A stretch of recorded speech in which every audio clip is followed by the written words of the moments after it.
नमस्कार मित्रांनो, ऑडिओवाला फॅमिलीमध्ये आपलं सहर्ष स्वागत आहे.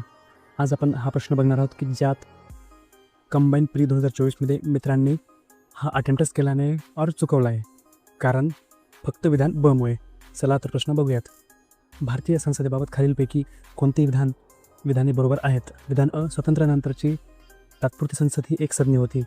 हे सर्वांनाच माहिती होतं, ज्यांनी अभ्यास केला आहे व्यवस्थित त्यांचं, कारण 1952पर्यंत ही तात्पुरती संसद कार्यरत होती आणि ती एकसदनी होती, त्यामुळे याचा इश्यू नव्हताच. तर इश्यू होता फक्त विधान ब, राज्यसभा सदस्यांचा कार्यकाळ हा अमेरिकन सिनेटच्या सदस्यांप्रमाणे आहे. तर हे बऱ्यापैकी विद्यार्थ्यांनी अटेम्प्टच केलेलं नाही, कारण आपल्याला अमेरिकन सिनेटच्या सदस्यांचा कार्यकाळ माहिती नाही.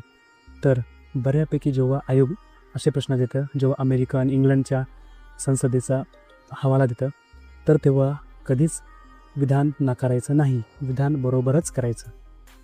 हे 99% क्वेश्चनमध्ये असंच असतं, म्हणून आपला मार्क नक्की वाढतो. म्हणून विधाने दोन्हीही बरोबर असं आहेत. आवडलं असल्यास नक्की लाईक अँड सबस्क्राईब करा माझ्या या छोट्याशा प्रयत्नाला. थँक्यू.